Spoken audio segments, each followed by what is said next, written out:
Good morning. The smoke is back.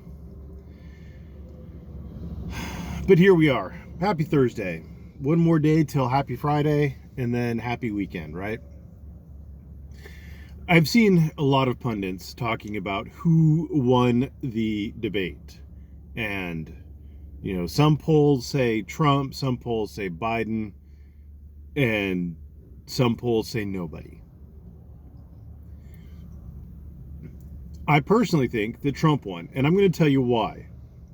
I don't think Trump convinced any new voters. I really don't.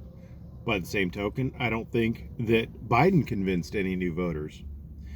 But I base my rationale on my interpretation of Trump being a fairly open and honest guy. I know that sounds weird. He's been accused of lying about the stupid little things and being blatantly honest about the things that he's supposed to keep quiet on. But he walked in there and one of the first things he said that really caught me was he said, Joe can't say it, he'll lose the left.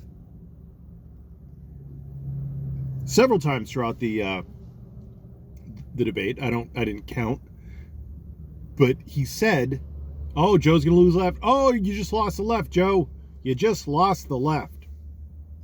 I don't think Trump's strategy, assuming that Trump is smart enough to have a strategy, and your mileage may vary on that, but I think he had a strategy going in.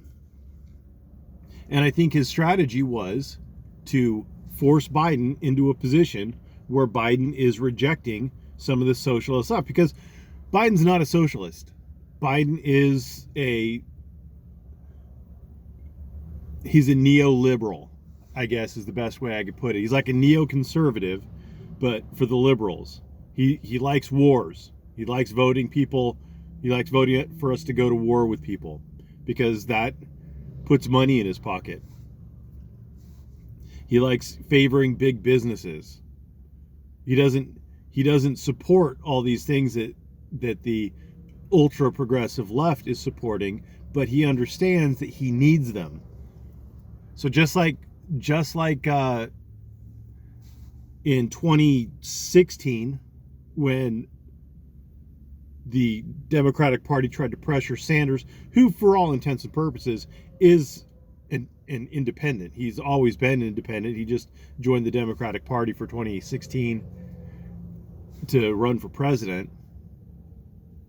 But they pressured him to basically knuckle under and throw his support behind Hillary. Now that didn't work very well, because I don't think anybody who was a Biden supporter, a Bernie supporter, agreed with Hillary, because Hillary, just like Biden, is a neoliberal, likes going to war, likes the state control, likes to give the multinational corporations everything that they want. And before anybody tells me, oh, that's what Trump wants, look who's getting all the money. Look who got all the money from those big corporations in 2016. Look who's getting all the money from those big corporations now. They are motivated by their wallets. They're motivated by their bottom lines. They're gonna give the money to elect the candidate to get the things done that they want done. And they are overwhelmingly supporting Hillary and Biden. So if you think Trump's all about lining the pockets of the ultra rich corporations, well, they would beg to differ. Anyway, so none of Bernie's supporters, and I say none meaning hashtag not all. Don't take anything I'm saying as anything more than my opinion, and none of it is absolute. I mean, there's always some people who are gonna break the norm, but by and large, the vast majority of Bernie supporters didn't go out to vote. Bernie supporters are young kids. They're early 20s, maybe up to 30. That's like the bulk of his base, and they don't vote. They didn't vote for Hillary. If they'd voted for Hillary, if Hillary got the turnout of all the people who had backed Biden as well as her own base, as well as the independents she had that broke for her in the election, then she would have won. She would have won handily. But they didn't show up. They didn't show up. So Biden has to pretend even harder now, and I think the Democrats learned that. If you remember the Democratic debates, I mean, it was just how socialist can you be, be as socialist as the next guy was, plus a little bit extra. So I think the Democrats learned that lesson. I think they realize that if they're going to be competitive, that they are going to need to get those ultra socialist votes that would have gone to Bernie. And so they've been courting it. And so the ultimate plan that Biden has sounds really, really progressive. Like Biden actually on his webpage, on his campaign webpage, supports the Green New Deal. Now he didn't say that at the debate, and I think that's going to cost him because the Bernie bros know that as soon as Biden gets elected, he's just going to turn around and not give him a goddamn thing that he was promising. He's not going to give him he's not going to deliver socialism because socialism is bad for business. And ultimately, the Democrats and the Republicans, by and large, are in the tank for big business. I mean, that's unfortunately the name of the game. If you think I'm ultra biased towards the Republicans, you're wrong. I think I am in favor of Trump, but I am certainly not a staunch Republican. I have a great distaste for most of them. Anyway,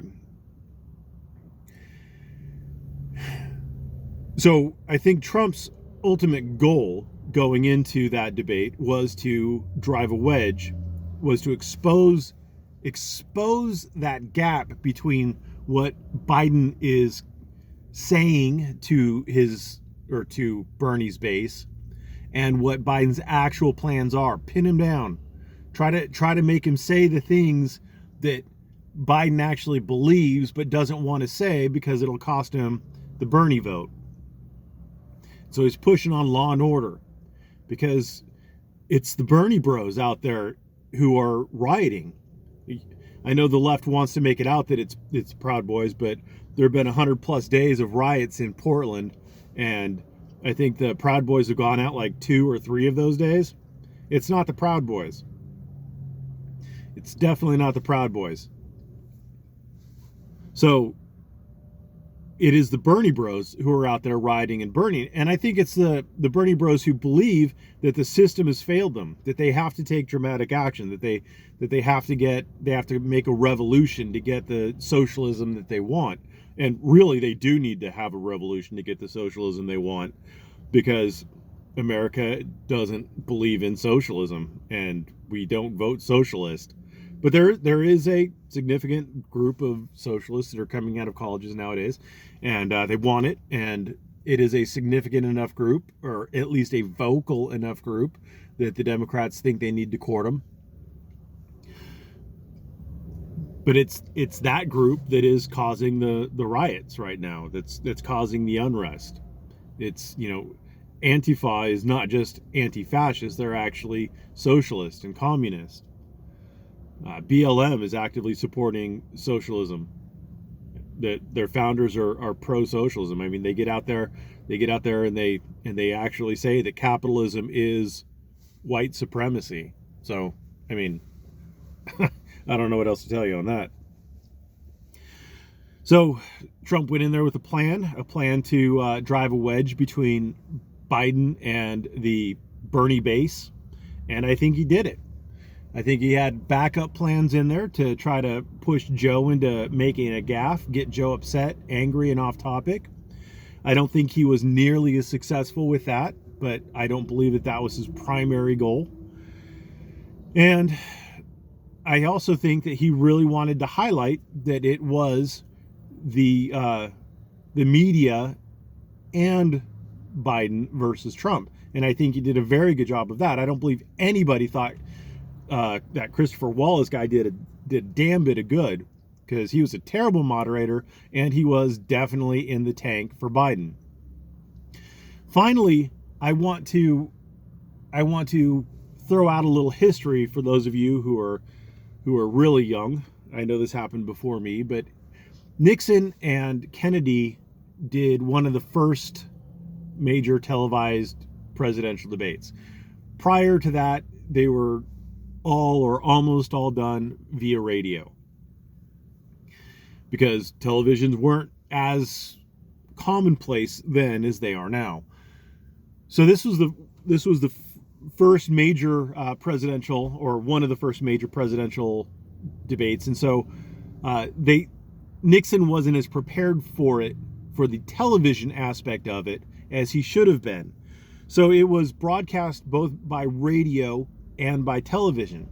And the people who listened to it on the radio thought that Nixon won handily. They thought that he beat Kennedy's ass. But the people who watched it on TV saw something different. They saw Nixon with bad makeup, with his 5 o'clock shadow coming through, looking pale, with his sunken eyes. That's what they saw. Next to him, they saw John F. Kennedy, who was tanned and good looking relaxed with a big smile. And the people who saw it on television thought that Kennedy won. And so with that in mind, I want to bring you back to the debate on the 29th. And I want you to think of what you saw with those two candidates there. You saw Trump looking healthy, tall. I mean, he's certainly not thin. He's well filled out. If you got a side shot of him, he was a little obese around the middle, but face, shoulders, chest, the parts you could see above the podium, he looked healthy. He looked good. I mean, especially for a man his age. He's like 70-something years old, 71, 72. He looked like a young guy. He looked healthy. He looked active. He was high energy the entire time. And then you look over at Biden. Thin. That hair, thinning hair that was kind of, I don't know, it just looks weak. He was pale. Pinched eyes. He spent a lot of time looking down. He didn't spend a lot of time making eye contact with anybody. Trump was just staring at whoever was talking. Biden spent a lot of time looking down. There's a lot of body language there. And I'm not a body language expert by any stretch of the imagination. I mean, I do get paid to try to read judges when I'm making an argument and read juries when I'm making an argument, but I am certainly not an expert at it by any stretch of the imagination, any more than any other first-year family law attorney would be.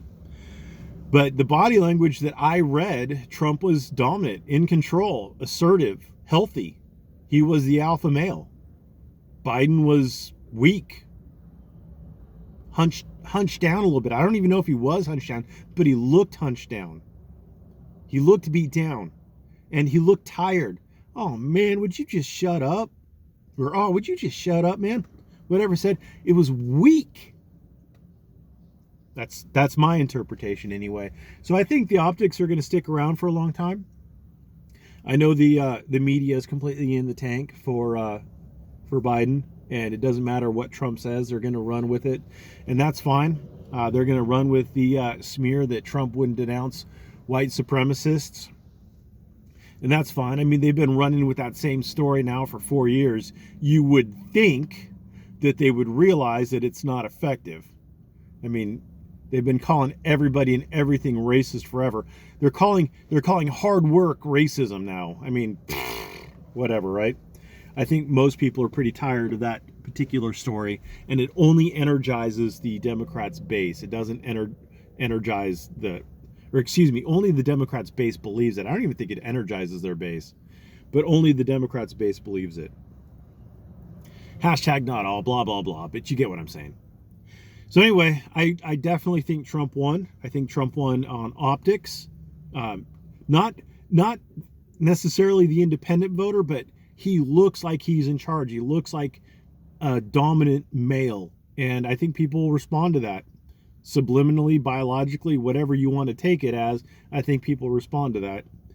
And I think that Biden did damage to his hold over the Bernie supporters. Or Trump made Biden damage Biden's hold over the Bernie supporters. So I think that was a win for Trump. And, we'll see. Anyway, if you have a different opinion, feel free to voice in the comments below. Thanks for watching. Have a great day.